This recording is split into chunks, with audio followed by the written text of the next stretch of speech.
Am I the asshole for not wanting to give up the family car for my sister's trip?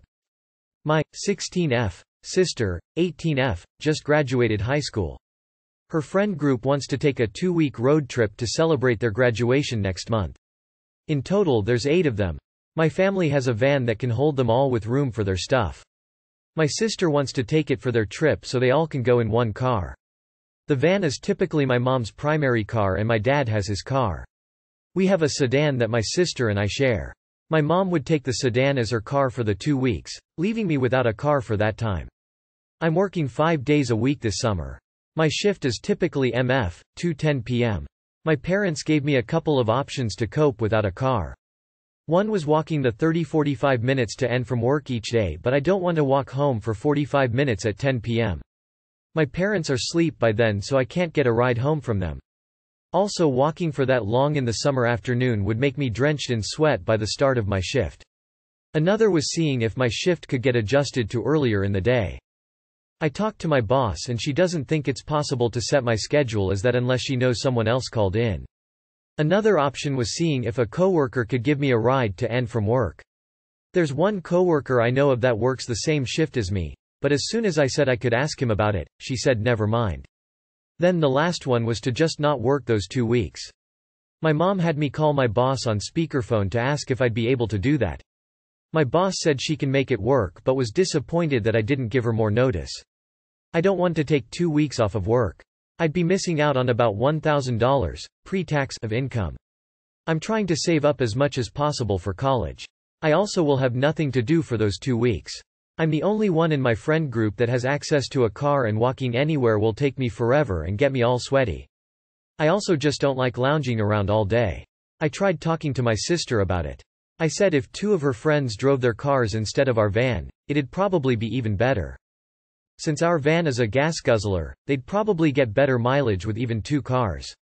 With 2 cars they also have more flexibility if something goes wrong or if people want to do other things. She told me to suck it up and I'm not gonna ruin this for her. I want my sister to have this trip.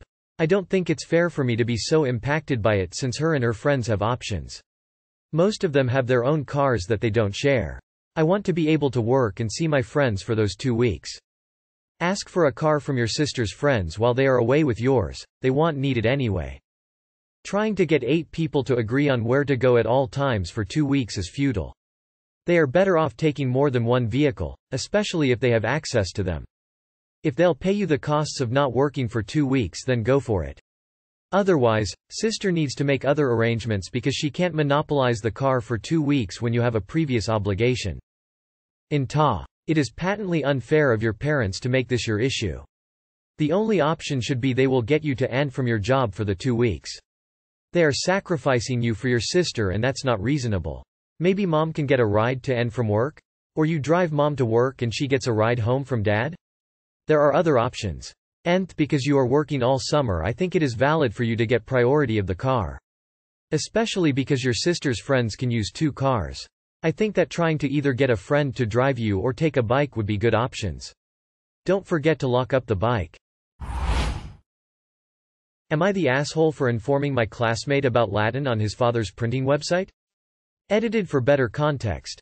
Hey Reddit, I recently found myself in a bit of a sticky situation and I need your judgment to determine if I'm the asshole in this scenario. Here's what went down. I'm part of a committee responsible for organizing our school's yearbook.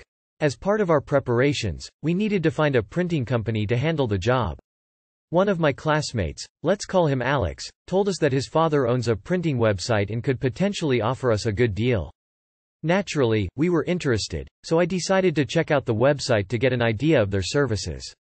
To my surprise, I noticed that in the About Us section, instead of meaningful content, there was Latin text, lorem ipsum, to be specific. Which I thought gave the impression of being unprofessional and unserious. I decided to bring it up with Alex. I approached Alex and explained my concerns about the Latin text on the website. I emphasized that it might deter potential clients and give the impression that the business isn't taking things seriously. I thought I was doing the right thing by offering constructive criticism and trying to help improve the website. In the meantime, since I hadn't heard back from Alex's father's company, I began looking for a backup printing company just to ensure that we would have a reliable option if needed. However, when Alex found out about my search for alternatives, he became even more upset. He felt that I was undermining his father's business and trying to replace them without giving them a fair chance. As a result, Alex promptly informed his father about our conversation, including my concerns about the Latin text and my search for a backup company. To my surprise, his father was deeply offended by my remarks and the fact that I was looking for alternatives. Consequently, he decided to withdraw his offer to print our yearbooks. Now, the committee is blaming me for losing the printing company, and I'm starting to question whether I was in the wrong. They argue that I should have kept my concerns to myself. I feel like I was just trying to help and prevent any potential issues for our yearbook. However, the negative outcome has made me wonder if I crossed a line and should have handled things differently. Edit. So, Reddit, am I the asshole for telling my classmate they need to replace the lorem ipsum placeholder text on their About Us page on their website, resulting in the loss of our yearbook printing company? Not the asshole. Of course you have concerns regarding a company that didn't even finish their website properly. It was nice of you to give constructive criticism. And it is normal to look at a few options for the printing company and to use the one that have good quality for price. So you have done absolutely nothing wrong. Not the asshole. And this comment section is the Dunning-Kruger effect in the flesh. Not the asshole. If he can't even have a fully developed website, how can you trust the work he does? You seem like a very responsible person who is capable of being helpful while also making sure a backup plan is in place. I think your yearbook group dodged a bullet, whether they think so or not. I'd be pleased to work with someone like you. You acted way more mature and professional than the adult with their own business. Chalk this one up to experience. Not everyone is going to be rational or easy to work with. You just keep doing you. You're going to have a bright future. Not the asshole. The company is clearly unprofessional and you would have had other troubles with them down the line. The proper response to the About Us page is empty would have been, please excuse us, we are in the process of updating our site and I'll make sure IT knows to fix it ASAP. Freaking out about you looking at competitors is weird behavior and clearly it runs in the family. You dodged a bullet, at least with the father. I don't know about your classmate. Am I the asshole for going on a tea strike? This is so stupid. My girlfriend thinks I'm an asshole, so I want some second opinions. We're both quite serious tea drinkers, being from the UK. At least 3 cups a day each. I have mine with 1 spoon of sugar, she has no sugar. ETA I have 6/7 on a good day. Loudly crying. I thought 3 was a safe estimation of what I have on a bad day. We've been dating for a year now. In the first month of dating, things were great and she made my tea properly. Then she slowly started to forget and made us both cups with no sugar. I gently reminded her that I like it with 1 sugar, but she wouldn't remember and kept making me non-sweet tea. So I decided just to make both of our teas going forward throughout the day to save the hassle. However, lately I've been tired of having to make all this tea and I asked her if she could make me a cup once in a while. I don't think it's fair that I make her nice teas and she can't return the favor. Today, she made me a tea with no sugar once again and I got fed up and asked her why she doesn't add a sugar to mine, and it feels deliberate, to which she told me she forgets and that's just how she does it and I can add my own sugar after. So I said that wasn't the point in moving forward. Until she can make my tea nicely and take my taste into account, I will no longer be making her tea. I remember her little dietary quirks and it just feels off that she won't remember this for me. She says it's stupid of me to go on strike about making her tea and I'm weaponizing it, and it takes 2 minutes. However, I'm tired of making her perfect tea while she doesn't even put any effort into mine. Am I the asshole? ETA I am proposing that she makes her tea and I make mine and she is angry with that also. ETA too crazy. I didn't think this would garner so many replies. It's nice hearing about all the different lengths partners, friends, people go to for the right cup of tea. I think I'm going to let my girlfriend live with making her own for now and just wait until she gets tired of walking up and down stairs several times a day and see if she steps up and remembers my sugar. Also, thanks for the advice. I never really knew how to word what I was feeling more articulately, but some of you nailed it, and if we have a talk about it, I'm going to bring some of those points up. To everyone suggesting I put sugar in her tea or just give her hot water, that made me laugh. However, I want to minimize pettiness on my end. I'm from the UK. I find the thought of making a stranger's tea, coffee wrong once completely horrifying. It's been a year, she should know by now. Not the asshole. I support people with memory problems. Might I suggest a visual prompt stuck on the cupboard? This is so British that I can't tell if it's true or someone spoofing us. But not the asshole, tea is sacred. Info is the amount of sugar in your tea the only thing your girlfriend is forgetful about? Or are there other things as well?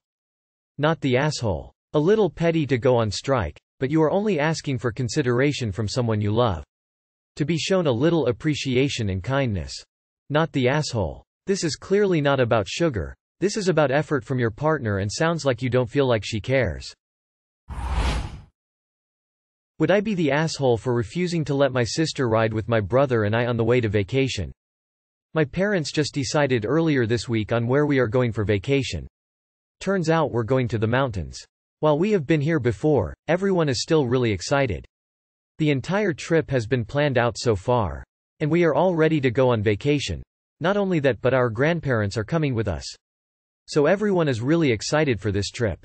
Though due to their age my grandparents don't want to dive 6+ hours to a mountain cabin, so they're riding with us.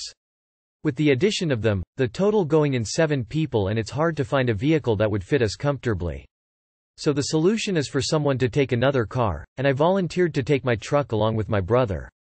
While this fixed the crowding problem, it caused another to pop up. My sister wants to ride with my brother and I.